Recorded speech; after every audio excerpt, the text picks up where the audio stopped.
We, as members of the House of Representatives, have a duty to ensure congressional subpoenas are fully complied with by those who receive them, people, companies, and particularly the federal government. My colleagues on the other side of the aisle constantly talk about the threats to our institutions, but then they turn around and defend the DOJ's non-compliance with a duly authorized subpoena showing their partisanship. If my colleagues will not defend the institution of Congress, the institution they are a part of, how can we listen with a straight face when they talk about the sanctity of our other institutions? Even after weaponizing House committees for this nakedly political pursuit, after amassing nearly 4 million pages of documents and 80 hours of testimony from 19 different witnesses, and even with their robotic diligence in cherry-picking facts, distorting evidence, wasting taxpayer money, and echoing blatant Russian disinformation, Republicans still haven't found any evidence that President Biden committed a crime, much less an impeachable offense. Not a single morsel of evidence. The cupboard is empty.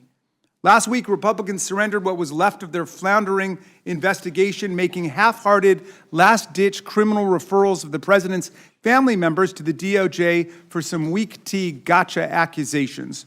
Most importantly, these referrals did not identify any crime, any misdemeanor, or any impeachable offense that President Biden even allegedly committed. Not one.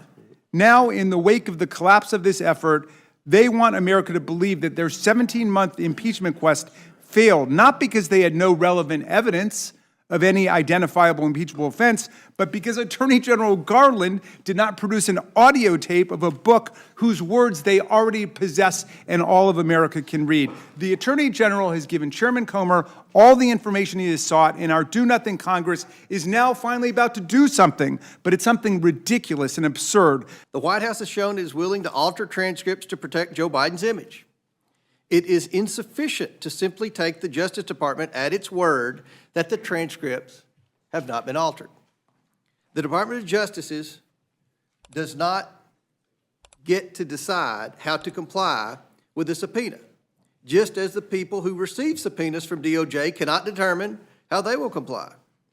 The Oversight Committee has conducted its own investigation into President Biden's mishandling of classified materials, and its findings contradict key portions of the White House's and President Biden's personal attorney's official narrative.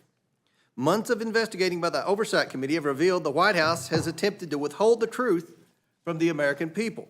If the Attorney General chooses to defy Congress and not produce the audio recordings, he must face the consequences of his actions. The path before us is clear, and the Oversight Committee recommends the Attorney General be found in contempt of Congress. Neither he nor President Biden are above Congress's oversight. There's plainly no basis for holding the Attorney General of the United States, Merrick Garland, in contempt, unless we're going to start holding people in contempt for complying with the committee's demands. This is actually the third witness who has faithfully cooperated with the Oversight Committee that the chairman has now threatened with contempt, the first being FBI Director Christopher Wray, the second being Hunter Biden. So this is the third time, and again, it makes no sense. Attorney General Garland and the Biden administration have consistently cooperated with the demands made by Chairman Comer and Jordan for information relating to Special Counsel Hur's review of President Biden. The Attorney General released the Special Counsel's report on President Biden in full. The DOJ made Special Counsel Hur available for multiple hours of testimony and examination before the Judiciary Committee, and he answered all of our questions. The DOJ also provided correspondence between the Department of Justice and the President's lawyers, documents referenced in the Hur report's appendix, and the transcript of the Special Counsel's interview with the President's ghostwriter, Mark Zwanitzer, in complete detail in response to the chair's requests. And the Attorney General provided us the full transcript of President Biden's voluntary 5-hour interview with the Special Counsel, all 250-plus pages of it. The Department of Justice and the administration have given us all the information we asked for. Now, Chairman Comer and Chairman Jordan, who was subpoenaed by the January 6th Select Committee and never rendered a single document to it or spent 1 minute testifying before it, respond by seeking to hold the Attorney General of the United States of America in contempt based on preposterous claims of obstruction. Like their slapstick impeachment drives against President Biden and Secretary Mayorkas, this new tragic comic contempt drive is doomed because it's wrong on the facts, it's wrong on the law, and it's wrong about who the real culprit is. The motion before you today projects the lawless conduct that Republicans regularly defended when Donald Trump was president onto an attorney general who has devoted his entire career and life to defending the rule of law. Unlike the Biden administration, which has cooperated fully here, the Trump administration refused to comply in any way with the 2019 impeachment inquiry into Trump's shakedown of Ukrainian President Zelensky. Trump ordered administration officials who were material witnesses not to cooperate with requests for interviews. In total, 12 federal officials absolutely refused to testify before Congress, 10 of whom blatantly defied congressional subpoenas. And this was just a part of a larger pattern of obstruction in the Trump administration, which refused to cooperate with more than 100 committee investigations and inquiries on a range of subjects, something that did not seem to trouble my colleagues at all. By contrast, Attorney General Garland and the Department of Justice have cooperated substantially, materially, and fully with every single one of the requests, bombarding his office in this bad faith, madcap, endless impeachment investigation. In fact, every member of Congress, and indeed every American, can today go online and read President Biden's answers to every single question posed to him by Special Counsel Robert Hur. And we can access it because under Attorney General Garland, the DOJ provided the full and complete, I repeat, full and complete transcript of the presidential interview to Chairman James Comer and Jim Jordan. Meantime, the good chairman of the Oversight Committee has not released the transcripts of any of the committee's interviews regarding the classified document. None at all.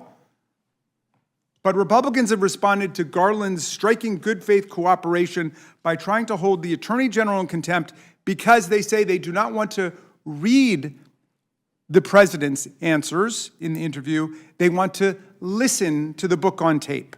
In a last-ditch attempt to blame a cabinet member for the spectacular failure of their laughingstock impeachment drive, they have contrived an allegation that Garland has impeded their inquiry by preventing them from hearing rather than reading President Biden's interview with the special counsel.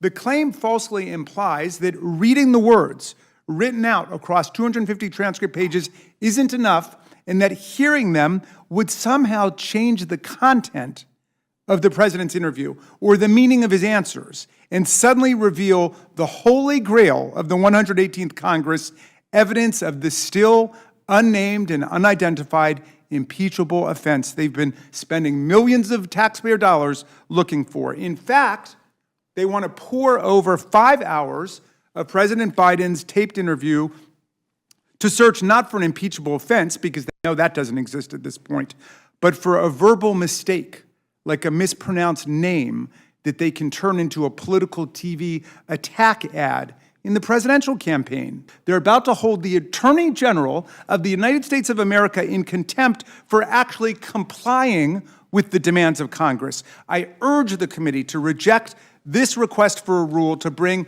a contempt resolution against the Attorney General of the United States to the floor of the House of Representatives. Thank you, Mr. Chairman. I yield back.